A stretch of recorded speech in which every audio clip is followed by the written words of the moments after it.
Welcome to Mama of the Wild Crew podcast, the podcast where we embrace the messy, wild, beautiful journey of motherhood together. I'm your host, Alexa Schmoker, mama of two beautiful kiddos, wife, nurse, and lover of Jesus. Motherhood is full of hard moments, unexpected chaos, and those days where you just really don't have it all together. But in the midst of it all, there is so much joy. On this podcast, we're diving into the real, honest conversations about motherhood, the challenges, the triumphs, and everything in between. We'll hear the stories of incredible moms from all walks of life, share wisdom, laughter, and let's be real, probably a few tears. And we're going to discover how to embrace the joy in this chaos. So whether you're rocking a baby to sleep, folding that never-ending pile of laundry, or sneaking away for a quiet moment with your coffee, welcome, Mama. You're not alone here. Hit subscribe and join me on this wild adventure of motherhood. I can't wait to do this journey with you. Hey guys, today on the Mama of the Wild Crew podcast, we have a truly inspiring guest, Miss Maddy Cantrell. Maddy is a loving mother of two beautiful children, a devoted wife, and a licensed professional counselor. She lives her life with unwavering faith in Jesus, pursuing him with a heart full of blind trust and beauty. As a mother, she would go to the ends of the earth for her children, showing what true love and dedication looks like. So please join me in welcoming the incredible Maddy Cantrell to the podcast. That was beautiful. Oh, thank you.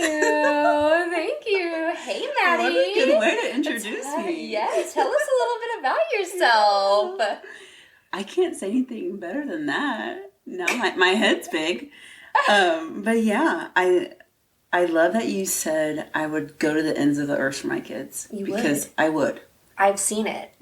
In this summer, when I had to beg the world in the social media world to get my son a gene therapy that's in phase 1 clinical trial, like not even approved by the FDA. Yeah. And like I went to bat for him and he got it. I would go to the end of the earth for crazy. My kids, you know?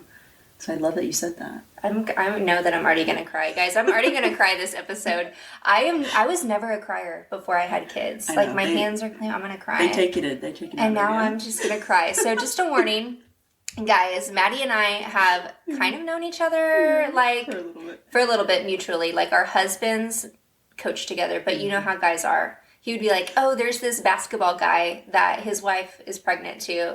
And I think that you guys would be friends. And I'm like, oh, awesome. Like, what is his name? I don't know. And I'm like, oh, okay. Like, what is her name? I don't know. I'm like, well, when's her baby due? Is it a boy or a girl? Not sure. And even one time we were at a basketball game and I think I met your husband and I might have just had crew or I was still pregnant. I can't remember. And I was like, is your wife here? And I think you were like feeding Rosie or something and it was crazy and we had to leave. Funny. And then I thought like I missed our meet cute. But this is our meet cute now. I know, isn't it? My goodness. Oh. Well, tell us about you and Trent and your kiddos. So me and Trent met at Northeastern State University back in 2017. Crazy. That's so long ago, almost 10 years ago. And he was actually the first person I ever met there, which is so crazy because I was dating actually my high school boyfriend. Oh, yes. And me and Trent were both athletes. Yes. He played basketball and I was a cheerleader at NSU. And so they made like freshmen come up during the summer before school started to get like a physical through the university, whatever. Like they wanted to make sure you're healthy throughout the university. And so I walk in and I'm with two friends that were cheerleaders. We're both freshmen. We're all freshmen because me and Trent are the same age. And I look and I'm like, oh, that guy looks lonely. He must be a football player. Let's go sit by him. So we go sit by him. He's so shy. There's like 3 cheerleaders talking to him, you know, and he's like scared. We're all scared. And we all sit by him. We start talking and then we got his name and whatnot. I didn't think anything of it because I had a boyfriend from that I was still dating from high school. Thought nothing of it. Well, so fast forward to when I cheered for basketball games, there's my friend. No, I forgot his name by then, of course. There's my friend, blah, blah. Fast forward to sophomore year of college, we have I broke up with my high school boyfriend the end of freshman year. He had to go. So note on that, I was single at this point. So the end of sophomore year, toward the end, like spring semester, we have a class together. Some sort of psychology class. I can't remember what it was. But I was like, my friend! And we don't end up sitting by each other at first. He just come in late every day. Every day. Roll out of bed and just like go into class, which is crazy to me because I'm like fully ready. Right.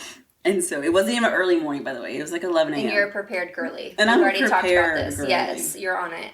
I'm like ready for the day. And I've already worked out. Yes. I've already gotten lunch. Like he's like because rolling it's out 1 of bed. p.m. He's just getting out of bed.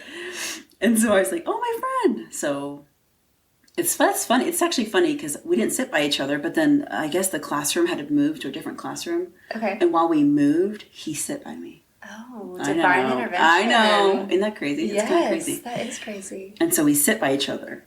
And I was like, this guy is hilarious. So we're both single, whatever. Mm-hmm. This guy's funny. Oh my God, this guy loves Jesus too? And is like a catch? Like fun, You're like, who is this? I know. Yeah. Great. I didn't know you were this great when I first met you. Yeah. And so that's by April we're dating. By May we go to this discipleship program through Northeastern State, and we spend the whole summer together in Destin, Florida. And I know. Wait, it was so fun. Was that Kaleo. Did you go? Kaleo? No, I was supposed to go with OU, and then I tore my labrum and had to have shoulder surgery. Oh, gosh, I was signed up and everything, ready to go. I did my fundraising. I was ready to be there. Yes.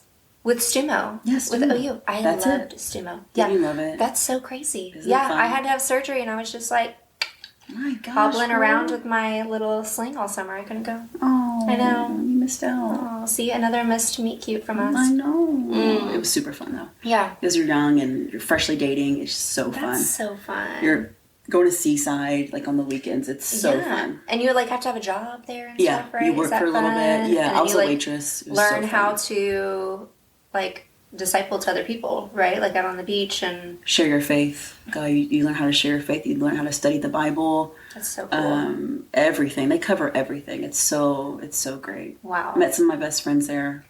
Okay. Yeah. It's so amazing. If you have college kids, here you go. Stumo. Yes. They go to a thing called Kaleo. It's almost like maybe at every college, I hope, by now. I feel like it because my sister went to Oklahoma State, and I feel like she talked about it as well. Yeah, but it was definitely at OU. Yeah. Yeah. Okay. Stumo, it's a great one. Mm-hmm. And so we're in Destin, having fun, and then by that October, we're engaged.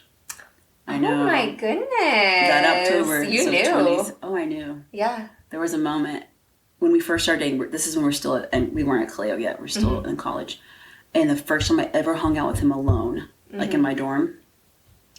And that night, I was like, oh my God, it was such an overwhelming, like, from the Lord feeling of, that's your husband. Yeah. We weren't even dating. You just knew. Okay, I joke because I tell Jordan the same thing. And I told you we just recorded a podcast a few days ago, too, and we talked about this because right off the bat, before, we had, like, kind of known each other. Same situation. I had a high school boyfriend. We met through my high school boyfriend played on his soccer team, and that's how I met him. So, and it was a bad relationship. Yeah, so was mine. But now I think back and I'm like, oh. Well, thank God for it. Thank God. Thank you, God. Yeah. Like, because, it took me a while to, like, realize why I went through that. But here we go. Right. But, yeah, same thing. Like, and then we had kind of talked a little bit on Tinder. And then we went, like, the first time we were supposed to hang out, he showed up late, of course, because he had a soccer game. And we were at Hop Jam, the Mayfest thing. Yeah. And so I was waiting for him to get there, and I was telling everyone, like, oh, I'm just waiting for my husband. Like, he's on his way. He'll be here soon. No, you like, didn't. yeah, the whole time. And I'm like, oh, I'm waiting for my boyfriend. Obviously, he didn't know I was telling people that. So whenever he got there, I was like, oh, yes, this is him. Like, don't say anything. Stop, I'm embarrassed. And then I, like, so always knew that I loved him. Aww, like, just from the get-go. Don't you love that? Yes, and he was, a little slower to come around. Even though I think he felt it too, but maybe just, Guys know too. They know too. Okay, so you're in your dorm and you have this overwhelming feeling, It was like an overwhelming peace too. Yes. Yeah. Yes. Yeah. Just that peace, that inner peace. Yeah. That I was like, this is it. This is the guy for me. Oh. And he felt the same. So, I got engaged that October, and we were married by that next July. Oh, so did you guys get married here? Yep, we got married here in Tulsa. Okay. Very cool. Yeah. And then, so you guys were married how long before you had Rosie? 3 years before we had Rosie. That's a good time. Yeah. It was. Fun. Mm-hmm. Yeah. So you guys kind of got to get settled and then... Start our careers. Start your careers. I finished I was almost finished my master's and then I got pregnant with Rosie, but I ended up finishing it when she was like 1 or whatever. That's awesome. Yeah. Yeah. You figure it out. So you figure it out, girl. Yeah, you do. You really do. Okay. Add on to your life. And so you have 2 awesome kids. Yes. You have got Asher, who is just turned 1. Yeah. He was 1 cute cookie at his birthday party. That was cute. And then Rosie is 3.5. Mm-hmm. Okay. So before we get into that, we're going to do a question that I ask all the moms that come on here. Yeah, mine's so cringe. Okay. Yeah. So, hit me with a recent mom fail. This is a major one. Okay. It's so cringy. I nursed her way too long. Okay? I'm excited. I'm not even going to tell you how long. I nursed her way too long. Is she still nursing? No. Oh my God. Not that long. That'd be kind of gross. Okay. But long, till she was long. Okay. I got you. So, Trent's basketball team got asked to go to some tournament in Orlando. And Rosie was 1. Mm-hmm. And so I was like, God, that'd be fun if we went to Orlando. We could stop by Disney and stuff. And family trip. Yeah. Hey, with sports, you got to loop in the family trips time. whenever you can. Yes. Yeah. So fun. Mm-hmm. It was going to be a flight? 2-hour flight to Orlando? Yeah. It was going to be really chill. Well, that's when Southwest crashed that one year. It everything shut down. The computer stopped. It crashed. Yes, we were in California when that happened, and we couldn't fly out for 3 days. That's exactly, yep. Yeah. So we literally get there, it crashes. Yeah. So there's still games to be had, and they were like, we're going to go ahead and go because the seniors want to go, blah, blah, blah. So we take a charter bus to Orlando from Dallas, Texas. Yes. The charter bus was 15, 16 hours with a 1-year-old and a ton of high school boys. With a ton of high school boys. No, ma'am. It was awful. No, ma'am. So she's overtired and overstimulated. So it's midnight at this point. I'm trying to nurse her to sleep. Go to sleep on a charter bus. No car seat, nothing. I mean, it was so dangerous. Yeah, with all those boys. And she bites me. Oh, no. And I scream. And I go, ow! I go, don't bite me! And I scream on the bus. And it woke everyone up. It woke all the boys up, the coaches up. And they're like, what's wrong? And I was like, oh my God, she just bit me while she was nursing. Oops. It was terrible. Oh. And they still talk about it. And that was probably a good introduction, though. Yeah. To those boys, because they probably had no idea. Maybe some of these boys' wives will nurse one day. And then... Yes. And they'll be like, well, one time. I doubt it. Coach's wife. That is a good one. It's so cringy. I was so embarrassed because she was old and it was. But just they don't know unnecessary. that. They don't know. No, they don't know. Yeah, I wouldn't know that. Yeah. As a high school girl, even I don't know how long you nurse. So. And I mean, is there a So rule? cringy. Not really. There's not a rule. You just do whatever you want. So they still talk about it, and it's so embarrassing. I'm like, shut up. Was that with? Okay, so he's at San Cerise now. No, he's at Glenpool now. Glenpool now. Okay. Close. Okay. Nice. From Broken Arrow. So we were at Broken Arrow when this happened. Okay. Mm-hmm. Okay. He's Go at Broken Tigers. Arrow for 4 years. Go Tigers. Go Tigers. Okay, that is a good one, and I'm going to remember that. So cringy. Okay. It's so embarrassing. They still bring it up. I'm sure they do. You go, remember when you screamed? And I go, will you guys shut up? It's the other coaches that do it. Oh. So embarrassing. Not the boys, of course. They had no idea. Yes. The boys, but That is funny. That's a good one. Okay, so I did not know you were a licensed professional counselor until we kind of got into this. Okay, so you have put your career on hold to be present with Asher, your son. Can you share more about your calling to therapy, how you knew this was your path, and your passion for trauma and women's issues, and what has your journey looked like for you? And then also, how has this season stepping away shaped your perspective on how you see your role evolving in the future? That's a great question. So I was actually, in college they make you declare a major. Mm-hmm. I was doing speech path, and I thought, Lord, this is not what I'm supposed to be doing. I don't even have an interest in what I declared. So I remember I was walking back from the library at NSU, and it's almost like a vision or something came over me, and it was in 5th grade. I would help my little girlfriends with issues. Mm-hmm. And I remember one of my friends goes, you be a great counselor. But that little memory, like, popped in my head. Aww. Just randomly. Have you ever told her? No, I've never told her. Oh, my goodness. I should tell her. You're going to have to call her on the way I home. know. I have to tell her. Yeah. Because it was her little face and everything. It was, I don't have a lot of memories in 5th grade. I'll be honest. My brain is crazy. But I was like, oh, my God, how did that pop in my head? And I said, Lord, I think I'm meant to be a counselor. I didn't know what that looked like, but I declared psychology and, got my master's in licensed professional counseling. And it's a Christian. It's like a theology degree from ORU. But so basically like a Christian counselor. Knew that was my calling in undergrad. Thank God that I'm doing what I'm meant to be doing. And I work at Oklahoma Christian Counseling. Had to stop working due to my son.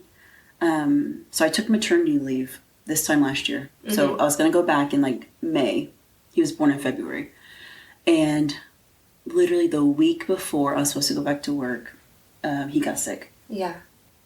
So he got sick and I haven't yet to return. But I will one day return. But I knew that was my path and love trauma, which is so crazy because I was fortunate enough to have a really good childhood. I have minimal trauma for myself, but I've been with my therapist since 2019, just working on random stuff that pop up and whatnot. But now, when I go back to work, I will return one day. Yes, you will. Yes. I will return one day. And Lord, I have such a different perspective on trauma because of what I've been through. Right. And I think that's going to help a lot more women because I see pretty much just women. I'll see men, of course, if they want to, but my focus really wants to be on women's trauma. So that's kind of what the journey's been. And stepping away, I mean, it was sad. I've never been one to work a lot. For example, when Rosie was growing up, I worked 2 or 3 days a week. I never worked a lot anyway, but I still worked, and still a little bit of your time. Yeah. I fed into, my calling, and I was really happy and loved all my clients. So definitely stepping away has been impactful. In good ways and bad ways. There's no other place I'd rather be. And I want to be as healthy as I can when I return after I deal with all of my trauma. Right. I got to be healthy for these clients. So it's just going to take time and wait until Asher's more stable as well. Right. And there's just something like so special of being home with your kids too. Love it. Yeah. It's not easy, just like we were talking before. It's the hardest job ever, girl. It's the hardest job. Yeah. You're balancing a ton of stuff at one time. Yeah, and kind of like we were talking earlier too, like it's one that you, not to say that you want to leave your kids. You guys know what I'm talking about. It's a break, girl. It's just like... It's one that, being a stay-at-home mom, like it's one that you don't go home from. Like it's constant. Like at night, it's still going. You're still on duty. I'm still on call. You're still on call. So everything has its hard. For sure. Absolutely. Okay, so now let's dive in a little bit to Asher. So I know Asher's journey has been nothing short of miraculous. Being diagnosed with an ultra-rare neuromuscular disease, facing life-threatening challenges, and becoming the youngest and only the 7th person in the entire world to receive this life-changing gene therapy. Right, Maddy, take us back to the very beginning. How did you first realize something was wrong, and what did the process look like getting his diagnosis and, like you said, going to the ends of the earth to get his shot? It was a shot, right? Intrathecal in spine. Okay, tell us. Yeah. So it was May 17th. It was actually Trent's last day of school at Glenpool, like before summer break. And I woke up and he was nursing. And I thought something's weird because he would and just arch his little, I don't know, they can't see me, but arch his little head back and like super uncomfortable. I was like, this is weird. What's happening with this kid? And how old is he at this point? He's 2.5 months old. Baby. Okay. Yeah. He's a baby. And so I remember I have that outlet sock. Yes. That I have for Rosemary.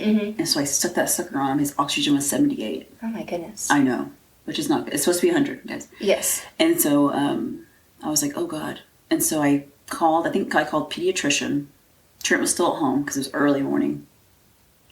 And they go, oh, that's not good. Hold on. Let me send you to a nurse. And I get a hold of a nurse, and the nurse goes, you need to take him to the ER. That's not good.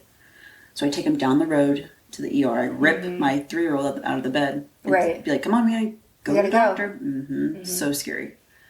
and go to the ER. They do an x-ray of his lungs, and they go, oh, he has pneumonia. And I was like, oh, it's just pneumonia. Like, at that point, this kid could have passed away.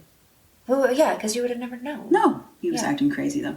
So they hook him up to the oxygen. He looks good, whatever. And they go, well, we're going to send you to St. Francis Children just to monitor him and whatnot. Mm-hmm. Okay, no big deal. Well, it was a big deal. Right, it was. But looking back, that was not a big deal.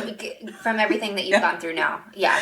So we get to St. Francis. They're trying all these antibiotics. So fast forward 2 weeks, nothing's helping this kid. Mm-hmm. We've been there 2 weeks now.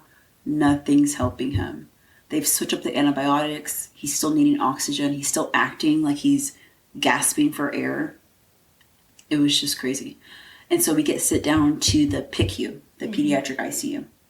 We get sit down there at the end of May now, and they try a ram cannula, which is like a high flow oxygen where it's like, it sounds really blowing in there. Yeah, it sounds like terrifying. Yeah. So he's like Darth Vader sound. Yes. Yeah. So he's freaking out because I would freak out. Yeah. Okay.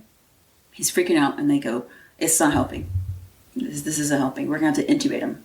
Oh. Yep.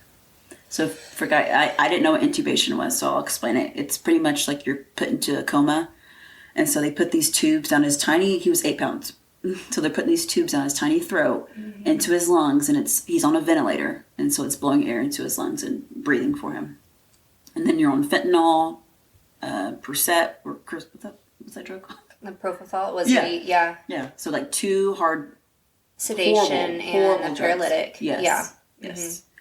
On all these drugs, just put to sleep. And he was intubated for 3 weeks. Wow. Yeah. Yeah. So this brings us to like the middle of June at this point. Okay. So they run 1 million tests. Mm-hmm. Everything looks fine. Oh, his brain looks fine. His lungs are cleared now. Wow. Yeah. Like his heart, they checked everything. St. Francis is the best hospital, you guys. They were so amazing to us. So they check everything. Everything comes back fine. And then they come to us one day. This is probably like second week of June at this point. And they said, well, we don't know what's wrong. The last thing we can do is genetic testing. Okay. I guess it's like people's like last resort. Because there's obviously something wrong. Right. Because they tried to extubate him, take the tubes out 3 times. And he just couldn't tolerate. He failed all 3 times, girl. Oh, that's so scary. So horrifying. And you still have a 3-year-old. How old was she then? Almost 3. Yeah. At 2 months short of 3. Yes, at home. Goodness. Like away from us. Mm-hmm. And I was just telling Alexis, like, our daughter's never been away from us, so that was horrendous for her as well to be forced to separate because kids aren't allowed in the PICU. And I didn't want to see her. Want her to be scarred by seeing Asher anyway. And so they come to us one day and they go, he's going to need a trach. And I go, what the crap's a trach? Yeah. And they go, a tracheostomy is when we cut through his trachea and put in the high flow, the ventilation through the neck. Mm-hmm. And I'm like, oh my God. They go, it's not good for him to be on all these drugs this long. It made sense, you know? Yeah. And so we still don't know what's wrong with him during this. So it's like a huge decision to trach somebody. And so I'm in the shower that night, and Trent immediately was like, Trent's my husband. He immediately was like, yeah, let's do it because he'll be awake. Mm-hmm. And like, you can talk to him and get on the road to recovery or whatnot. Yeah. And I was kind of on the fence, and then I got in the shower and I was like, oh Lord, because we had lived there so long by then. And I was like, Lord, are we supposed to trach him? And I just felt peace come over my whole body. Yeah. You know, like the water, like it was just a peace over me. And I was like, okay, he's supposed to have a trach. Yeah. We say yes, and they trach him like that weekend or something. It was fast. Yeah. So they trach him, and then the same day he was trached, they genetic test him. They took his blood, they took our blood, and they sent it off. Mm-hmm. So during this time, we're just asking for a prayer and whatnot to try to figure out what's wrong with Asher. And I think about 2 weeks after that, so he was diagnosed on June 20th. We got his diagnosis. Okay. And you know my chart? Yes. So did it come up in there first? No. It came up on my chart before the doctors came in. Oh, I'm so sorry. I woke up to Trent bawling his eyes out. Yeah, because did you guys kind of know what it meant? Okay, tell everyone what it's called. Yes. Oh, yeah. It's called SMARD, but it stands for Spinal Muscular Atrophy with Respiratory Distress. So there's about 60 cases in the whole world. Just crazy. So rare. Ultra rare. Ultra rare. So a lot of people have heard of SMA. It's spinal muscular atrophy. That's all it is. There's like different types, like 5 types of that. But this is a rare form of that. With the respiratory distress comes first. Okay. Then which is what he showed. Which is why he randomly stopped being able to breathe. Yeah. Wow. I know. So it came back. Crazy. Yeah, it came back, and Trent was bawling, and I thought, and I woke up and I thought, he died. Yeah. Oh my God, he died in the middle of the night. How did I sleep through that? You didn't wake me up? Yeah. I mean, worst case scenario. Of course. And he goes, he has it. And I just knew. Yeah. Just I said, he has that. So the doctors come in and explain, and then this is so crazy. That same day, within 2 hours of the diagnosis, I thought, okay, what do I do? There's no research on it because it's so rare. There's no research on it. What in the world? So you couldn't even hit it with a Google? Mm-mm. Isn't that crazy? That is crazy. And so I opened Facebook, and because I had joined a trach mom support group, and I thought, well, Lord, maybe there's one for SMARD, which is a long shot. There's one. Really? So I joined it. Yeah. I asked to join it. They accept me or whatever. And I said, hey, my son was diagnosed this morning, just looking for support. And then a woman calls me. Her name is Brittany Steinman. She's like the founder of the only organization for SMARD. Yeah. There's only one. She founded it. So she calls me and she goes, Maddy, there's a clinical trial going on right now for gene therapy. Wow. So, and I didn't know what gene therapy was either. And you're like, explain further, please. What does that mean? I know. Like, what's experimental mean? Yeah. You know? You're like, is that okay? I know. Can I do that? Yes. So science. So this is me trying to be medical. Just bear with me. There's clinical trials. You guys kind of know that a clinical trial is... like in Grey's Anatomy. Yeah. Whenever Meredith is trying to run an Alzheimer's clinical trial, that's what it is, okay? Yeah. But this is phase 1. But this is the very beginning. Yeah. Yes. This is like, this could kill Asher. Mm-hmm. We have no idea how this kid's going to react to this. Mm-hmm. I'm like, I don't care. Because when you Google SMARD, the lifespan's 2 years. Mm-hmm. It's like ALS, but for kids. You know, ALS kind of kills you fast. Yeah. So the SMARD will kill you fast. Mm-hmm. Terrible. It's a terrible disease. And I thought, Lord, he's going to die anyway, so I'm going to try to get him into this clinical trial. Mm-hmm. So we immediately, the day he's diagnosed, June 20th, we contact Nationwide. It's in Columbus, Ohio, at the Children's Hospital in Columbus. And they immediately tell us no, because he's trached. They go, we have one spot left, and we want it to a baby who has no symptoms. You're not going to find a baby with no I symptoms. know, girl. Why would they? Girl, I know it. Why? Because they don't just test babies for this. No. And then they randomly stop breathing. Right. So they're going to have a symptom. So they're going to be symptomatic to know that they have it. Exactly. Okay. So Asher's already trached, so they declined us, whatever. And I thought, no. Mm-hmm. Mm-mm. If this is the only thing out there for my baby, he's getting it. Mm-hmm. And so that, we were mourning and grieving, of course, because the lifespan, and it's just detrimental. Worst day of ever. Yeah. And so we're grieving, and then that morning, I couldn't sleep at night. So that morning, like 5 a.m., I took to Facebook and Instagram, and I just said, hey, we got a diagnosis. It's horrible. Can we get like on the news and start, please everyone share this so I can get it out there and hopefully make them reconsider. Right. Okay. So we freaking blow up. Yeah. We were on Fox 23, News on 6 several times. And so we're on the news everywhere, and people did such a good job of sharing. And one of my best friends, Maddy, she made a TikTok, and I'm not on TikTok, but she did stuff like that and really tried to raise awareness. And exactly 7 days later, actually Aaron Conrad from News on 6 got an email, and it said, okay, we still don't want Asher in the trial. We don't want his information. We don't care how this kid does. But we'll give him a compassion use. What is that? I know. That's a thing in this medical world, I guess, where if they don't want you in the trial or whatever, they just say, here's a compassion use. We'll give it to you, but we don't care what happens. Like, oh, so they gave you a dose, but they're not going to use it for their data. Correct. We did have to sign something saying if they change their mind and want information, we have to give it.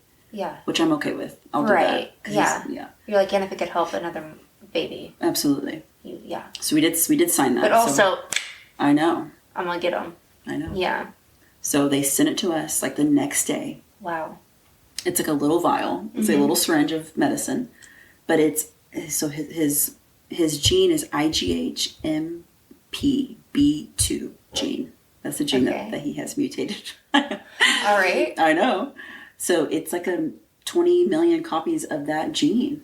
What in the world? I know, and they're encoded inside a emptied out virus. What in the world? Is that not Science crazy? is crazy. Science is crazy. And so you're like just learning by fire of all of this. What's a trach? What's intubation? What's going on? Oh my goodness. What's gene therapy? Yeah. That is crazy. We get it. They send the drug. We get it. And Asher gets it like 2 weeks later. So wow. he was dosed on July 12th of last year. Wow. The gene therapy. And he had no bad symptoms. He still hasn't had any bad symptoms at all. Okay. And so that gene therapy, tell us a little bit about what that does. Because it's so there's this much information on it. Mm-hmm. They don't know what's going to happen. Right. But the goal of it is to stop the progression because, like ALS, it's so aggressive and SMARD so aggressive. It's supposed to stop the progression. Okay. So it's supposed to halt because we are seeing Asher decline in the hospital every week. Quickly. It's a terrible disease, Alexis, to watch your baby die.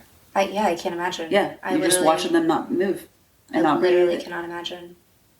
So it's supposed to stop the progression and then Asher has to rebuild all the crap he's lost. Wow. So since he's had it, have you guys seen more decline or just progress? That's crazy because now I see pictures in his little walking thing. Yeah, and it's so cute. Oh, he gets a lot of therapy. We get PT twice a week, speech. Yeah. We have another MRI therapist that we see once a week. So he's doing a lot of working out.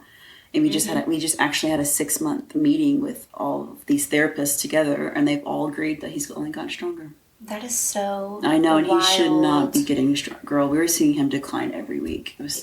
He could move, and then all of a sudden his toes are stopped. He could kick, and then all of a sudden his legs can't don't work. kick. Oh my goodness! It's just this progressive thing. Just kills your motor neurons. That is so crazy. I know. Who would have known that a thing like this is out here? No, Like you don't. Yeah, why would you have known? So, since then, have you had contact with any other moms or anything that? Oh, absolutely, girl. It's just a network. It's such a short group too. Yeah. A small group I text several moms every single week. Well, thank goodness you guys have each other, and thank goodness for that mom. You said her name was Brittany. Yeah. That called you. And she created it. She funded over $1 million. What? Yeah, for this gene? And so what is her story? What makes her so connected to this? She's so outstanding. Such an amazing mom. Yeah. Like a powerful mom. Yeah. Loves her You're kids. a powerful mom. So she raised over $1 million or maybe over $2 million, a lot of money. Yeah. For a place to create this. Yeah. And then she funded everything. She's paying for the doctor's salary. What? I know. And because so, her son had it. I was going to say, okay. And it's actually been a year and a couple of days that her son's passed away. Oh, and how old was he? He was 8, 7 or 8. Oh my goodness. Wow. Well, thank you to her for...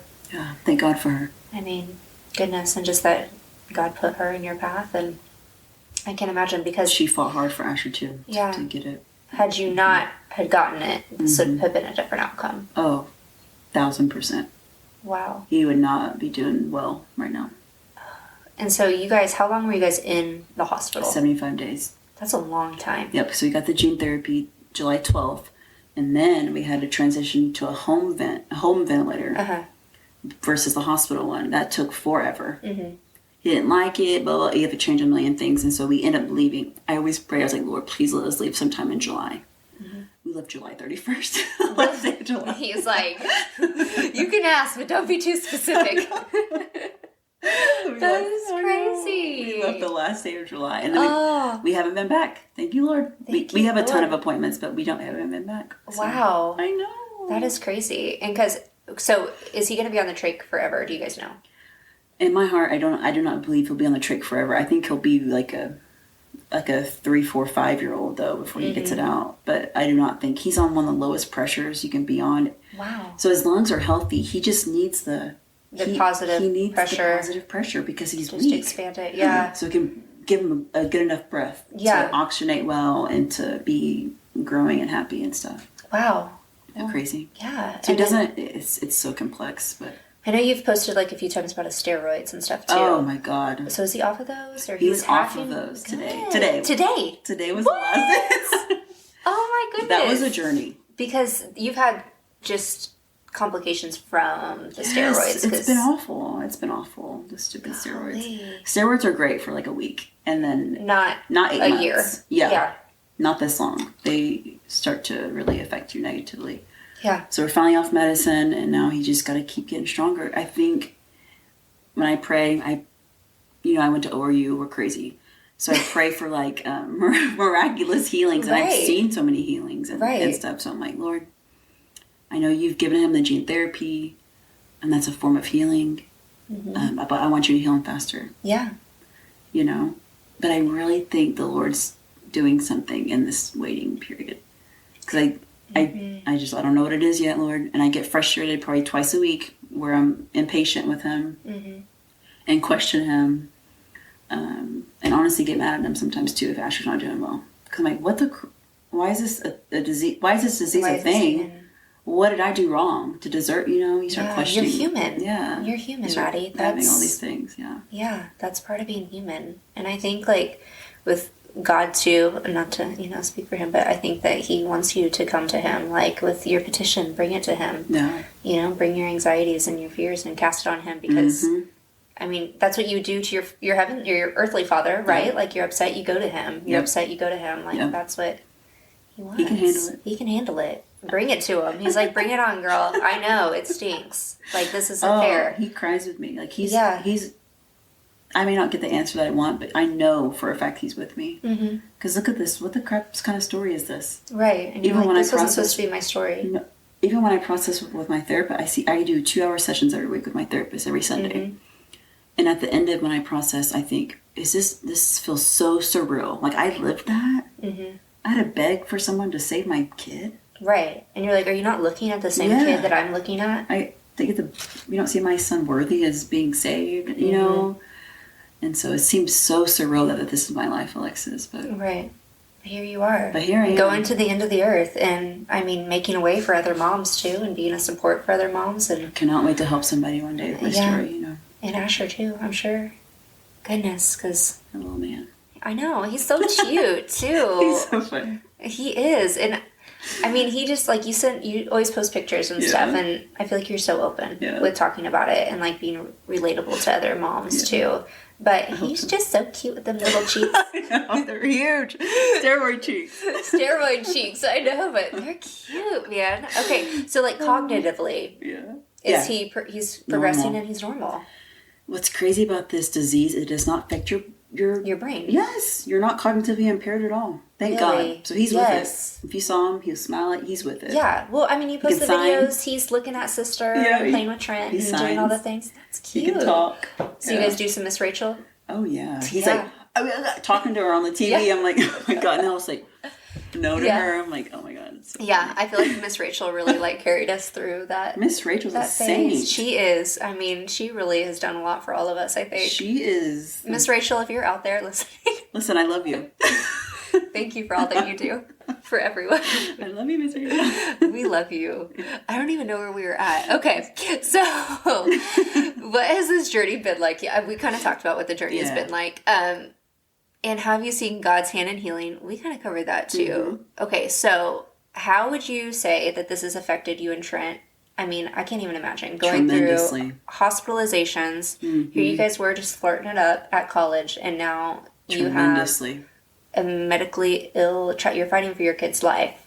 What did that look like, and how are you guys still processing it? Lord Jesus, it affected everything for me and Trent. What was I going to say? He never left us. Trent never left us. We were there with Asher every single day, all day. We never left Asher. So in a way, me and Trent got to spend a lot of time together. Yeah.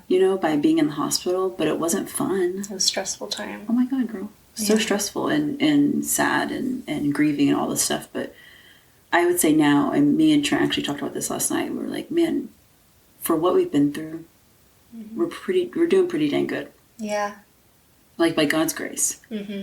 There's times where it's almost like we can be more vulnerable quicker with each other. Right. You know? You don't have time to waste. No. Like, let's just get to it. I'm like, Trent, today was so hard, and we can just start crying together. Yeah. So that there's a level of intimacy that has grown between us from this. Because when you go through hard things with somebody, oh yeah, oh my Lord, does it not bind you in a different way of like, you guys are trauma bonded. Yeah, trauma bonded. Yes. And so we're like, the intimacy is quicker to reach with one. We're more honest with one another. Mm-hmm. But we also have no time. We have not been on a date in over a year. Yeah. Because, oh my God, to leave Asher, I own Trent's the only one that knows what to do. And then our nurse, Brooklyn, is the only one who I can leave Asher with. Yeah. It's no longer finding a babysitter. You have to find a nurse. Yeah, I can't imagine. Because even, I mean, I get mom guilt and I don't have those concerns. So I can't even imagine, too, just like that aspect of, I mean, I'm sure you feel guilt leaving him. I do. When you shouldn't. I know. Isn't that crazy? But, yeah, you just have to be able to trust someone. So it's hard to put trust in someone like that. Absolutely. Yeah. So it's changed my and Trent's relationship tremendously. Mm-hmm. In good ways and bad ways. We don't get to spend a lot of quality time together. Mm-hmm. But when we do spend our time together, it's really great. And we've really drawn close to one another. And it's going to come back around. It'll come back around. Yeah. Even the moms that I talk to with their babies have SMARD. They just say it gets better. They go, Maddy, it gets better. Yeah. And their kids are not doing the best. But I'm like, if they're able to say that, then I gotta trust that it's gonna get better and easier. Right. Mm-hmm. And it will. And how does Rosie cope with everything? I can imagine I guess she doesn't know any different, right? But how do you like explain things to her and still give her attention? Kind of walk me through that. Absolutely, girl. That's a daily juggle I have to do. Yeah. I try to get one-on-one time with her every single day. And most of the time I can be successful in that. Mm-hmm. And then some days I'm like, girlfriend, you gotta just watch the TV. I'm about to I didn't sleep last night or whatever. Right. But most of the time I really try to get one-on-one with her. She goes to almost every doctor's appointment with us. And we have one almost every day. Mm-hmm. So she's on the go with us. She has a doctor's kit. She thinks she's a doctor. Oh, that's cute. And this is just her life. Yeah. You know? She's, God chose her to be Asher's sister. Yeah. So I think she's doing the best she can. She also went to therapy with me a couple of times so she can process things out with missing us this summer. Right. Being away. And she comes to the hospital every day with us. But that's not it's not the same. Being at home. No. Right, yeah. And so she did her own little therapy with it so she wouldn't be so stressed out and stuff. And I think she's doing a great job now. She's really just stepping into her role. Yeah. And she'll say, I'm changing his trach and I'm suctioning him and all this stuff. And so she's going to be a pulmonologist. She's going to be a doctor one day. Yes. Yeah. Wow. That is crazy. What if she goes into this gene research? Wouldn't you love that? That would be crazy. I would love that for her. Okay, we're going to check back in 20 years. Let's check back in a couple of years. And let's see how it is. Let's see what her major is. That would be crazy. Oh my goodness. She could do it. She's smart. Yeah, she is. She's always making you dinner. Always making me carrot stew or something that she calls it. Applesauce and carrots, bananas, banana pudding. Which is pudding. so cute. So you always post pictures of her dinner that she makes you. And it's she's a servant heart. Applesauce, a carrot. Tiny carrot. In different spots. She bit it and a Cheeto. So she's like, here you go. Yeah. Okay, so what advice would you have for families that are navigating challenges, having children with serious medical conditions, but also having a healthy sibling? That's a great question. My Lord, just lean into it and be sad. Allow yourself to be sad and grieve, and then allow yourself to be happy. And really, my advice would be just, where's your hope? Mm-hmm. Where do you put your hope into? Because without the Lord, I'd be in a mental hospital. I'm not kidding at all. Mm-hmm. I'd be in a mental hospital not doing well at all. So where's your hope in this? And ask for help, my Lord. Without my smart moms that I talk to every single day, you have to have support. Where's your hope? And then just let yourself grieve. Because thank God I'm a therapist too, because I know this crap. Right. Now, telling it and acting doing it, and doing it are two different things. Right. But thank God I have knowledge of what grieving looks like and what trauma looks like, and I can give that to myself. So yeah, that'd be my advice, is probably just grieve when you can, seek support, and then turn to the Lord. If you don't got the Lord and you're battling your child's terminally ill. Yeah, how do you go through that? Yeah. Because you would just die. Well, and just like you said, that doesn't mean that it's all like roses all the time. Like you have times where sad you guys are doing rounds with God. Yes. It happened over the weekend, actually. I think it was Saturday. I was home alone. Mm-hmm. You know, when you're home alone, you feel like you can cry. Mm-hmm. You know, you're like, oh, I'm by myself. I can like cry. Let it out. Because my kid's not screaming at me, you know? Right. And I just cried almost all day Saturday. Mm-hmm. And I'm like, Lord, this is my baby. Right. Why didn't you make me ill? Right. Yeah. Daddy. Hurt me. Yeah. Don't hurt my baby. Right. You know? Oh my goodness. I know. It's so sad.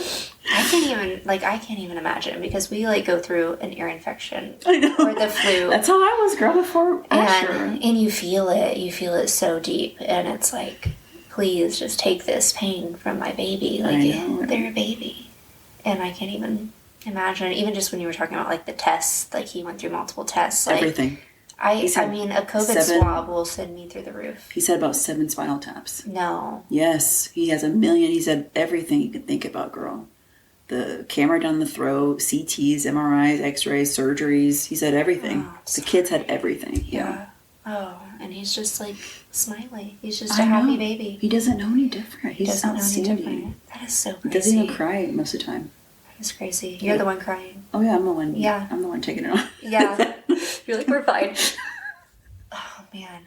And I mean, we kind of just touched on this, but faith can be such a powerful force in motherhood, and I know you've been shaped by it clearly.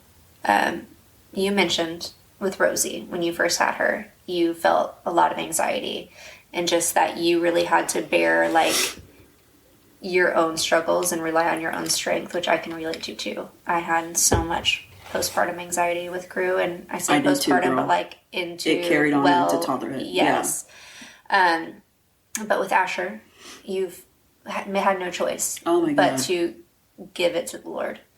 So with that, you know, that trend going around, and it's like, if I could meet my younger self for coffee, what would I say? Mm-hmm. So if you could look back and meet your younger self, pre-kids, even pre-Rosie, what would you say? I just hug her, you know. Yeah. Yeah. It's hard. Because you just never expected this to happen to me, you know. Mm-hmm. So I tell her just to hang on. It's gonna be a wild ride. I mean, literally. Yeah. Hang on to Jesus, and you'll get through it. Because she'd have no idea what's about to come. Yeah. You know, girl. So just hug her. Yeah. Just give her grace. Give her hope, and just looking back, before Rosie, my Lord, it seems like a treat. I mean, that seems like a fantasy land. Mm-hmm. I could go jog when I want it, and you know, right? You know how it is before motherhood. Yeah, go to the bathroom. Oh my God, you can do whatever you want. Yeah. And so, fantasy land now, but it'll come back one day. It will. Yeah. And just like, to the moms out there that are struggling with anxiety after a baby, what advice would you give? Because I know, like, with me looking back, now that I have Wilder, and granted, Wilder's a different baby than Crew. Crew was hard for me. Same. And I think just like it being my first baby, I struggled with a lot of anxiety, like safety anxiety, and a lot of like worst case scenario anxiety. And like, she gets in the car, there's something in me that just knows she's not going to make it to where she's going. Or like, those thoughts. Debilitating. Yes, those thoughts. And I mean, now you just like have to get it in check, because you can't live that way, I guess. So what would you say, like, for advice? As Lord. Your counselor, counsel us. As the counselor. I would just say, whatever you ignore and push away, it doesn't work. You have to face things, or they don't go away. You have to go to therapy. You have to face things. So I would say, just to face it, almost like when we say declarations over ourselves. Right. You know, one thing I would say over Asher is, he shall live and not die to declare the works of the Lord. Mm-hmm. Like those declarations, even if I didn't feel that and believe that, you're saying I'm still going to speak that. Yeah. And so just saying scripture over like your head and being like, no, God does not give me a spirit of fear, you know, but of peace, love, and a sound mind, or whatever. Mm-hmm. And so it's like making those declarations even if you don't believe them, because fear and faith, they both require you to believe in something that's not there, right? Right. Absolutely. Yes. You're either going to believe fear or you're going to believe faith. So which one are you choosing? So which one are you going to choose, girl? Because you both can't see them. Yeah. That one's made up in the corner. But so is faith, that she's going to live a long life and she's healthy and perfect. Right. Right? They're both, we don't know for sure. Mm-hmm. But why don't we believe the good one? Right. And what the Bible says over your baby. Mm-hmm. You know? That I have good plans for you. You know? Plans to prosper you, not to harm you. Mm-hmm. Plans to give you hope in a future. You know? So it's like the word says this and the word's alive. Right. You know? Right. Wow. And it's going to, yeah. That's what we can believe, because both require us to believe in something we can't see. Yeah, that's what we're going to believe. That's what we're going to believe, girl. For our babies. Choose. Yeah. Mm-hmm. All 4 of our babies. All 4 of them. Goodness, yeah, because we have the 2 girls. Yeah, and then we both have the little boys. Yeah. Oh, that is crazy. Okay, let's shift gears. Let's completely shift gears. Okay. Let's talk coach's wife life. So we talked a little bit coach's wife already with your breastfeeding incident. Okay, so as a fellow coach's wife, it's the beginning of our soccer season, but you just ended basketball season. Good for you. Thank God. Yes. Sometimes it can feel like, you know, single mom life. So oh my gosh, shout out to those single moms, because I don't know how you're doing it and you're crushing it, but may God be with you. May God be with you, because I think I'd crumble. I struggle in the season sometimes. But with all that aside, with how hard it can be, we love it. Mm-hmm. And amidst the long hours and the crazy schedules, what's your favorite thing about being a coach's wife? Oh, that's such a good way to put it. It's hard, but it's so fun at the same time. Yeah. One of my favorite things about it is, for one, I love sports. Mm-hmm. I've always done sports my whole life. I cheered. I know people say cheering's not a sport. It is. It is a sport. I couldn't cheer. It's a sport, you guys. It is. So, whatever. So, I've been in sports my whole life. God, I cheered from preschool to all the way through college. Mm-hmm. I ran track. I won states twice in high school for track. I love running and stuff. Well, I used to. I can't run anymore. I have no time. So, I love sports. So, that makes it easy. That I'm not like, what's going on the court? Yes. You know? You still put on your cheer outfit and go down there? Can you imagine? Your Glenville cheer outfit. You're like, Mom, do you still have it? It would not fit. It would not fit. It'd be a crop top. So I love what's going on the court. I love sports. My whole family loves sports. And then I love watching Trent do what he's called to do. Yes. You know? Yeah, I do know. You go. Mm-hmm. Yeah, it's so natural. Yes, you go out there and you help those boys. Mm-hmm. And what I love that Trent does is he always says every year, no matter what the group of boys looks like, okay, I get you for 4 years of high school, you know? Mm-hmm.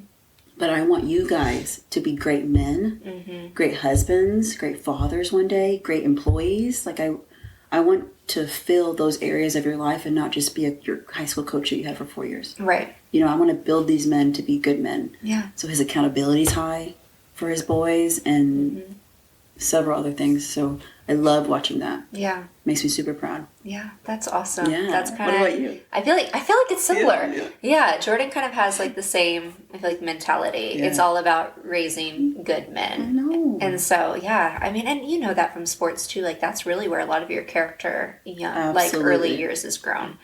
So he does like this man up night, which it's really cute, where they have to like plan a whole date kind of thing. At the soccer field, like he has an indoor court soccer field thing, futsal court is what it's called. Mm-hmm. And so the boys are in charge of like planning this whole night. So in the past, like they've had a Western night where they did 2-stepping lessons and they all had to like ask a date and pick her up and bring her flowers. And then they had to like order the food that was going to be served. So and of course cute. It's like not it's not how I would have personally done it, and I just had to like let it go because it was their thing. And Jordan was like, no, that's the point. It's like that it's it's their thing, you know? So, but it's like the cutest thing. So I mean, it goes so much further than learning how to play soccer. Absolutely. Right. And so that's so cool. And then just like your kids being there, I would say is another part of my thing. Like, I love, my kids growing up at the soccer field. It's just, I'm sure you're the same way with the basketball, but I know that sometimes high school kids can get a bad rap. They're sweet boys, I love high school kids. Aren't they funny? Yes. They're funny. They're sweet. They are so sweet. Yes. And I've like had the best experience over, I mean, we're like 7 years in. The best experience, like with all of them. So I'm so glad, girl. I would absolutely recommend it. Yes. You know? Yes. I know there are hard parts about. Season's hard. Yes. And teacher life is hard sometimes. But yeah, I think it's great. Yeah. Would recommend. Do it. Okay. And so, Maddy, for the listeners out there that want to know more about Asher's story and how to support you and your family and the other moms out there going through this disease and just different gene therapy, how would they learn more about it? How would they connect with you? And how could they support you? Yes. I'm on Facebook and Instagram, just Madison Cantrell. There's an organization called SMARD. It's like I was telling Alexis, is the only organization for Asher's disease. It's a great little website. It's so like to the point and specific. So that's a great place to be. And I just want people to also know, if you're a medical mom, whatever that looks like, it does not have to be like a terminally ill like Asher's, but just like a autism, and things that you feel out of place. You feel like you can't connect or relate to certain moms. Like, I understand. Yeah. I get that. Yeah. Asher's immunocompromised. He can't be around a ton of kids. It's hard and it's isolating. Right. And figuring out social things. And, I'm walking around with all this medical equipment at all times. He's connected to a machine. So if you're a medical mom and you're listening to this, reach out to me. Because I'd like nothing else than just to be a sounding board or just an encouragement to you. Wow. So that'd be great. And I'll put your information in the show notes, but it's 1D or 2D? M-A-D-D. Maddison, Cantrell. Yeah. And then it's SMARD, SMARD. Correct. .org. Yep. Okay. All right, guys.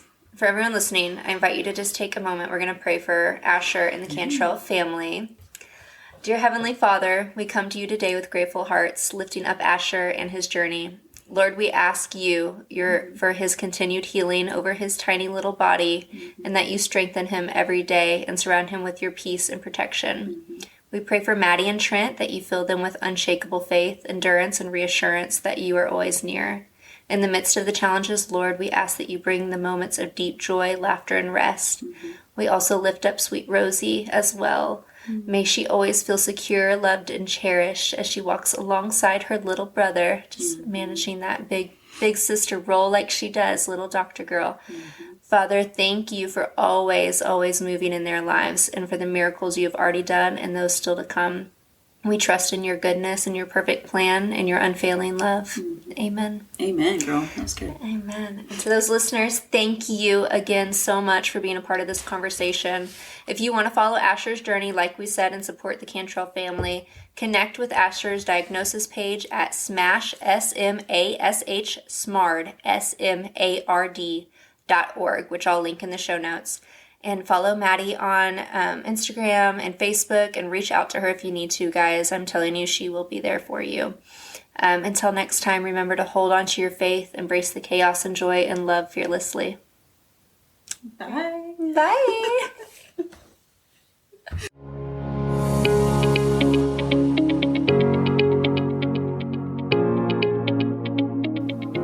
Mama, I'm so grateful that you took time out of your busy schedule today to listen to Mama of the Wild Crew podcast. I'm Alexis Schmoker, and I hope you loved this conversation and that it resonated with you. Thank you so much for opening up your circle and letting us in as we walk through this wild ride of motherhood together.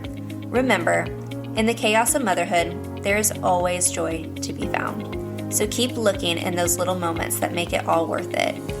Be sure to follow along on Instagram at mamaofthewildcrew_podcast. Please don't forget to like, subscribe, and share our podcast. I'd love to hear from you, so comment, tag me, DM me, let me know what you think, and let me know what you'd like to hear next. Mama, I am praying for you, I love you, and I cannot wait to see you next time.